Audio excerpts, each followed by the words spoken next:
we're going to be talking about how to consistently market by driving for dollars. We're going to cover the old way versus the new, superior, time-saving way.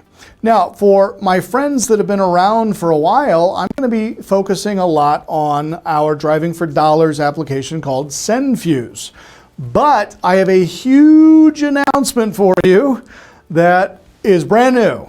And we have been working on what I'm going to share with you tonight now 8 months. Wow. This is 8 months in the making, and you guys are going to be absolutely blown away by what my team has put together. And if you are able to sleep tonight, it'll be a miracle, because your brain is not going to be able to stop thinking about all of now the new ways you're going to be making some money. So old friends, seasoned friends, stick around, because you do not want to miss the big reveal. But let me walk through some of the fundamental things for some of our new friends, and then we will get into the big reveal here in just a moment. So let's talk about first, what is driving for dollars? Well, it's the process of driving targeted subdivisions with the intent of locating for rent or for sale by owner signs, distressed and or abandoned properties. Now, some of the things that we look for that you should be paying attention to as you're out there driving around is, number one, for rent signs, especially if it is a single family home. A freestanding single-family stick-built property that has a for rent sign in the front yard has 100% vacancy, meaning there's no income coming in from that asset. And the majority of people that own rental income for profit have a mortgage, okay? So a for rent sign in the front yard of a single-family property is 100% vacant. Therefore, there is no income, which means the owner of that asset is paying the mortgage, the taxes, the insurance, the utilities, the heating, everything in hopes of finding a tenant. Now, as we go into the cold weather months, it is November 1st today, and as we go now into the winter months, it's going to become very expensive for property owners to carry vacant assets. So anytime you see a for rent sign, that is an indication you need to pull over, write down the phone number, get the address. If you see for sale by owner signs, if you see tall grass, if you see boarded up and or broken windows, if you see mailboxes literally spilling over because nobody's checked the mail for a while, if you see a red code enforcement sign taped to the front door, or if you see piled up newspapers or overgrown vegetation, these are all signs that that property is in various stages of neglect and disrepair. And guys, this is how we get good pricing on real estate, is we find properties that need some work. Because who's going to sell a beautiful, pristine property that needs nothing done to it for anything less than full market value? So we're going to be hard-pressed to make money on homes that don't show some or all of these signs of distress. Now, some common steps when we are out there driving for dollars is, first of all, defining your market area. Now, you don't need time in the car to do this. You simply stake out set locations in areas that you want to invest in. We typically will bring a notepad, pen, and a camera. We will record some addresses and take pictures of the property of interest, or we simply use our smartphone. Now, many of you watching already have SendFuse. And if you guys would please, I want to query you all.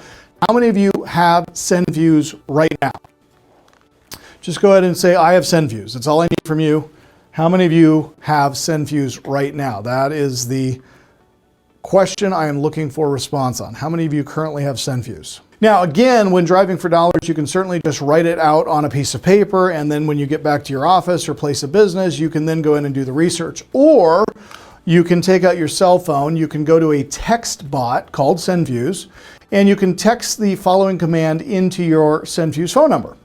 You can type in research and the address of the property, and your driving for dollars text assistant will conduct a dynamic search and respond with a complete address for you to verify. Now, you can respond with a yes or a no. A yes will immediately initiate a public records search on the property and return via text all information that is available.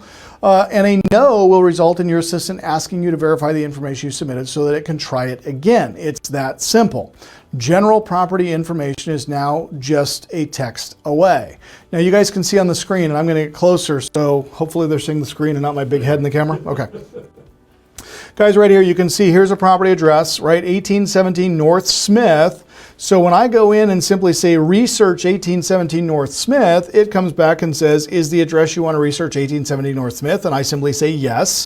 And then it gets back to me and it says, well, this is a 3-bedroom, 1-bath property. It's 720 square feet. They acquired it for $106,000 on May 18th of 2006.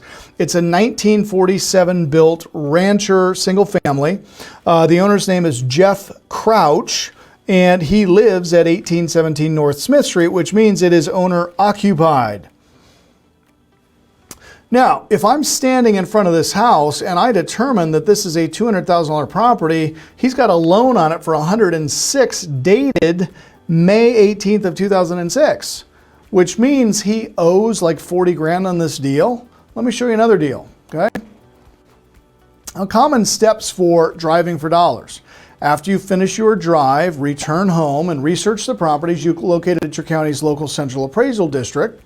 And then during the research phase, you filter out properties that do not fit your criteria. This should include all bank-owned properties, or you get your smartphone back out, okay? And here, again, using the same property, we have title for 1817 North Smith. So we did the research command and we found out who the owner is.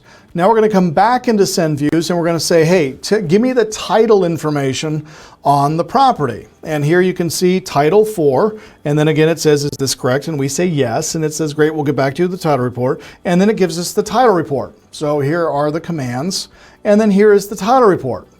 Now, I've got 6 pages here, so let's look at each page. Now, on this particular property, you can see that this one is 1307 East Hastings Road. The owner's name is Shirley Russell. Now, as we go down here, you can see that this is a property built in 1973, sitting on 51,401 square feet, so just over about an acre and 1.10 acres. Remember, an acre has 43,560 square feet in it, so divide the one from the other and you're sitting at about 1.13 acres. So a good size lot in a pretty decent neighborhood. And it looks like Shirley acquired the property on April of 2014. She bought it from somebody named Elaine Stepp, and the purchase price was $184,000. And then Shirley got a loan from Guild Mortgage for $180,667. That was in 2014. Now, this property at this address, first of all, she got the loan in 2014. That loan is now 7 years age, so the payoff on that mortgage is probably sitting around $155,000, $160,000. And 7 years later, that property is now worth, well, let's look, because we can look at the comps. So here we get the tax assessor's information. So we see the property value, we see the taxable amount. We also know that there is some foreclosure activity associated with this property. Here is the notification of the foreclosure activity. Here's the legal description for the property, the transfer of the quitclaim deed. Then we see the property detail. And here we're going to see some comparable sales, okay? Now, as you're looking at the quick view here, you can see the subject property along the top, right? Bought it for $184,000 in 2014. And then it's a 1973 build, 514 square foot lot. And then you see some of these other comparables, 315, 265, 278, and 315. And these are all similar like-kind properties very near the subject. So based on the comparable sales, I'm going to put value of this property somewhere around $300,000 with a current payoff of about $155,000. Then we get this property profile report, which gives us all of the surrounding neighbors, how much they paid for their property, when they bought them, what the underlying liens on those homes are, all right here on your SendFuse report. Then we get SendFuse final part of the analysis where it tells us the total sales in that area and then the price range of those sales between 255 and 315, and then it gives this property a median value of 297,450. Now I want you guys to remember that all of this information has come in just a few seconds of sitting in front of this property and giving some instruction in SendFuse. Now, some other common steps for driving for dollars is once you've selected all the properties that fit your criteria, you'll then create a final list. You'll then use a reverse address service to look up the owner's phone number with the property address as a resource. Services such as 411.com are free and easy to use. Reverse white page websites offer public phone number information that is listed in the phone books, or you can use your smartphone. Okay. Now, here again, let's go back into SendFuse. So we pull up in front of this property and it is 2823 North Lacey Street. And we say, hey, this looks like a pretty good deal. I want to contact the occupant at 2823 North Lacey Street. So we go in and we type in skip trace 2823 North Lacey Street, and it says, is this correct? And we say, yes, it is. And it says, great, the address 2823 North Lacey has been skip traced. And then it comes back and it gives us the phone number. It says, is this the one you want? We say, yes, that's the one we want. And then it comes back and it gives us the phone number of the occupant so that right there while sitting in front of the home, we can find out when they bought it, how much they owe on it, what the comps are, and now we can get a phone number and call and have a conversation with the seller. Right? Guys, we can do this on any house. We've pulled up in front of it. We've been sitting there for 1 minute.